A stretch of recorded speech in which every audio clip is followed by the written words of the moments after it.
dua orang pemuda al-mutahabbani yang saling mencintai fillahi karena Allah, illa ayyamuta, sampai keduanya wafat. Jadi saling mencintai. Nengok kawannya terperosok dalam kemaksiatan, ditegur, diingatkan jangan sampai jatuh ke dalam lubang maksiat. Jadi nengok kawannya tadi males, diingatkan, ditegur supaya semangat lagi. Nah, jadi betul-betul mencintai karena Allah. Wal harisu, lalu kemudian seorang yang bersemangat ala sholati fil jamaah, ail muhafizu, maksudnya orang yang bersemangat di dalam menjaga sholat berjamaah. Ini termasuk di antara orang-orang yang dibenci oleh iblis. Qala Rasulullah sallallahu alaihi wasallam, sallu khalfa kulla birrin wa fajirin. Atau bagi Nabi Muhammad SAW, jangan pandang dulu, sholatlah kamu baik di belakang orang yang baik maupun di belakang orang yang kurang baik. Maksudnya sholatlah berjamaah. Lalu kemudian walladzi yusalli bil laili wan nasu niyam, yang dibenci oleh iblis tadi adalah orang yang galak melaksanakan sholat di malam hari, wan nasu niyam, sementara yang lainnya dalam keadaan tidur. Yang lain tidur, kalau dia bangun maka untuk sholat. Kalau Rasulullah SAW, sallu minal laili, sholatlah di malam hari walau arba'an, meskipun hanya 4 rakaat. Sallu walau rakaataini, gak baca 4 rakaat, sholatlah kamu meskipun hanya 2 rakaat. Ma min ahli baitin, tiadalah dari satu keluarga, tu'rafu lahum sholatun minal laili, melainkan mereka itu dikenal dikarenakan galak sholat malam. Illa nadahu munadin, satu keluarga ini tadi diseru oleh malaikat, disuruh oleh malaikat, ya ahlal bait, wahai penghuni rumah, wahai satu keluarga, kumu, dirikanlah di sholatikum, sholat kalian. Lalu kemudian walladzi yumsiku nafsahu 'anil haram, yang dibenci oleh iblis lagi adalah orang yang menahan dirinya dari perbuatan yang haram, fil aqwal wal af'al, baik pada ucapan maupun perbuatan. Orang yang selalu senantiasa menjaga dirinya dalam segi ucapan maupun perbuatan. Lalu kemudian walladzi yansah, dan orang yang selalu senantiasa dalam memberikan nasihat yang tulus. Wa fi riwayatin yad'u, dalam satu riwayat bukan yang sahih tapi yad'u, itu orang yang dalam mendoakan lil ikhwani, untuk saudara-saudaranya. Walaysa fi qalbihi syai'un, akan tetapi di dalam dia memberikan nasihat, di dalam dia mendoakan kawan-kawan ini tadi, laisa fi qalbi, tidak ada di dalam hatinya itu syai'un, sesuatu. Maksudnya mengharapkan sesuatu. Tidak ganti efek sampai memang murni tulus memberikan nasihat, tulus mendoakan. Ai minal wasyi, tidak kaki di dalam hatinya rasa dendam, wal hikdi, rasa dengki, wal khidai, rasa hianat hati. Tidak kaki utang di balik bawah. Qala Bashar bin Haris, Imam Hasan bin Haris pernah berkata, ra'aitu an-nabiy sallallahu alaihi Wasallam, aku pernah mimpi bertemu Rasulullah sallallahu alaihi wasallam. Faqala, Rasulullah sallallahu alaihi wasallam bersabda kepadaku, ya Bashar, wahai Bashar, atadri, apakah engkau mengetahui bima rafa'akallahu ta'ala min baini aqranik, ngapola engkau itu lebih unggul, ngapola engkau itu diangkat derajatnya oleh Allah di antara teman-teman yang lainnya. Fakultu, maka kata Bashar, aku pun menjawab, la qala, la, aku tidak tahu wahai Rasul. Oh la, maka Nabi pun menjawab, kenapa kok engkau diangkat derajatnya lebih tinggi daripada teman-temanmu oleh Allah? Yaitu karena wa bi'ibbaika li sunnati, karena engkau adalah salah seorang yang mengikuti sunnahku, wa khidmatika as-solihina, dan juga karena engkau berkhidmat dengan orang-orang soleh, wa nushika li ikhwani, dan juga karena engkau suka memberikan nasihat kepada saudara-saudaramu, wa mahabbatika li ashabi, dan rasa cintamu kepada sahabat-sahabatku, wa ahli baiti, dan kepada keluargaku.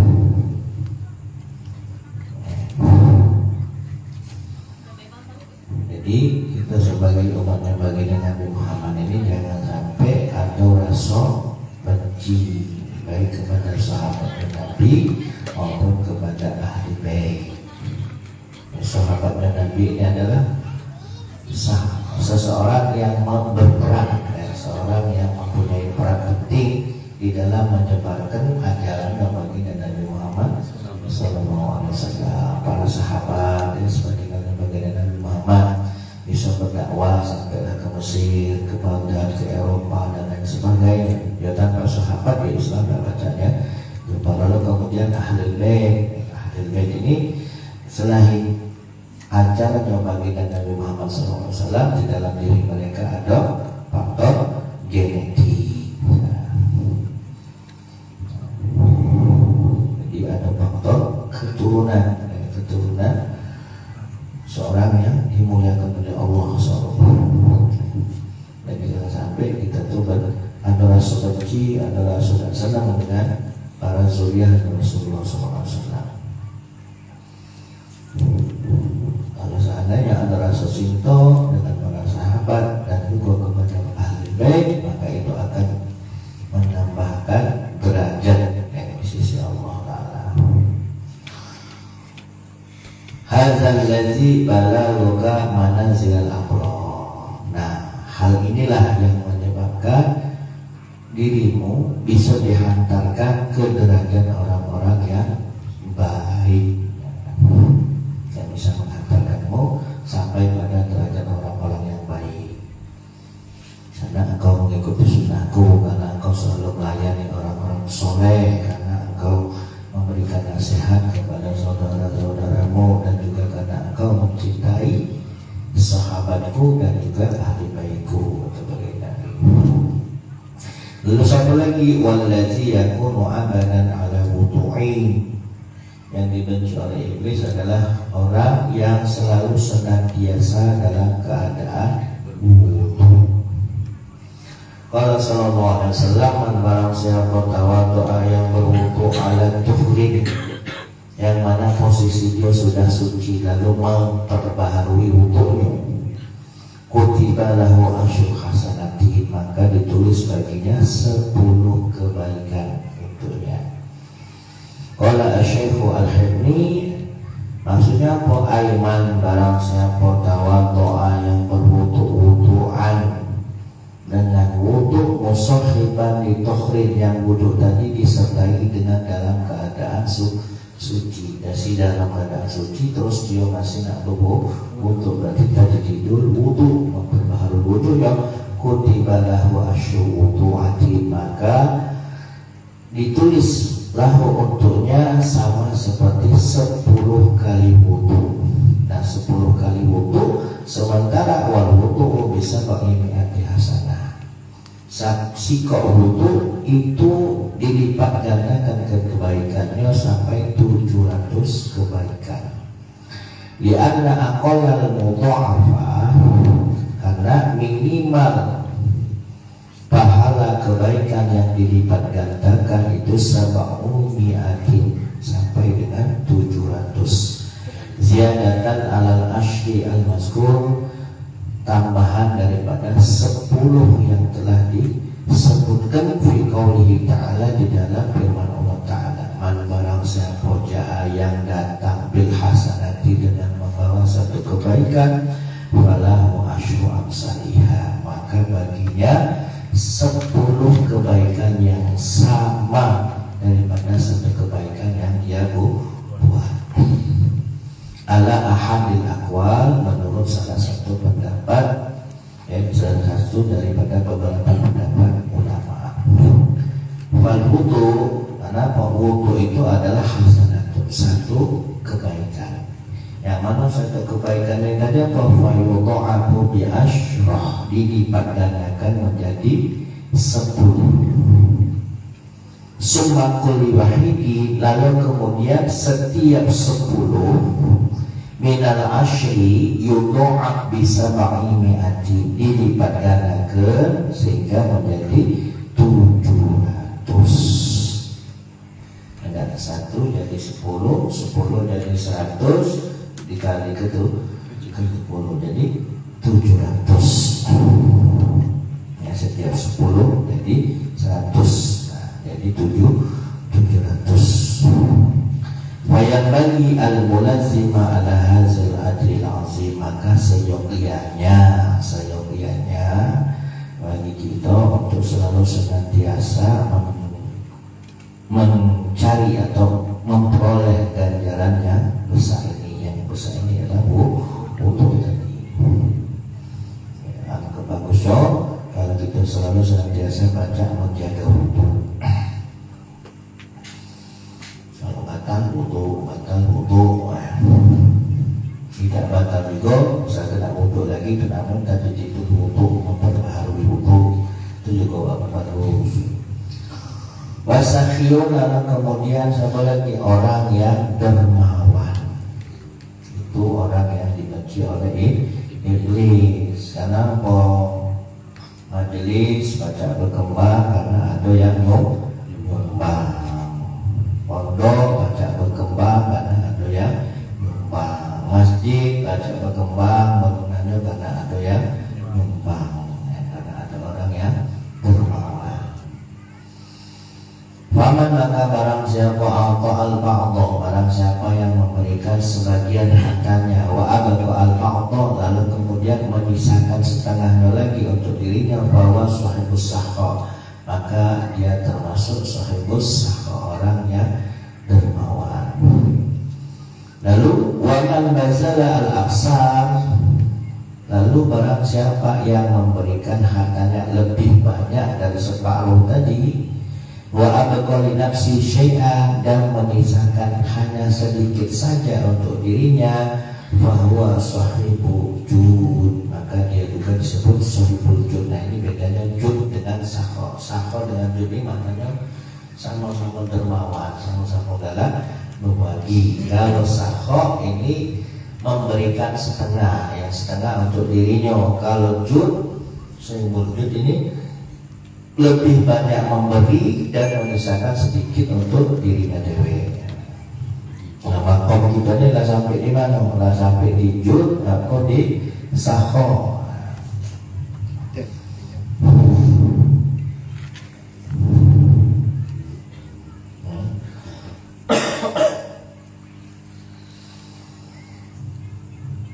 Kalau kita ingat biasanya dalam keadaan sekarang ini dapat duit 100, ada kawan nak minta memang butuhnya duit yang 15 misalnya, masih baca dalam lanjut separuh saya paling 50 saya wae, aku kebenaran dapat rezeki. Nah, kira-kira pas lagi jadi suki kawan ada duit 100 juta, kawan datang minta tolong, kira-kira berani tak untuk 50 juta dalam kondisi tak kasih duit, ini kebetulan rezeki ada duit 100 ya, kawan minta tolong, berani kita untuk 50 ya, separuh sewa. Nah ketika kita ada duit 100 juta berarti kita itu sedekah kayu, berani tidak kita nunjuk separuhnya, mikir ada duit 100 nunjuk 50 juta, kira-kira yang tunjuk berapa? Masih 50 tuh sana. Jadi jika itu kekayuannya, dermawannya itu kalau kita sudah berani menunjuk lebih daripada yang kita miliki. Ada 100 tunjuk 75, nah itulah sahibul jud tadi ya. Beda kalau ada 50, ada 100 tunjuk 50, dan itu baru sahro. Dermawan juga mana ada tingkatan lebih tinggi tadi jud. Kalau bakhil ada 100 nunjuk 1000.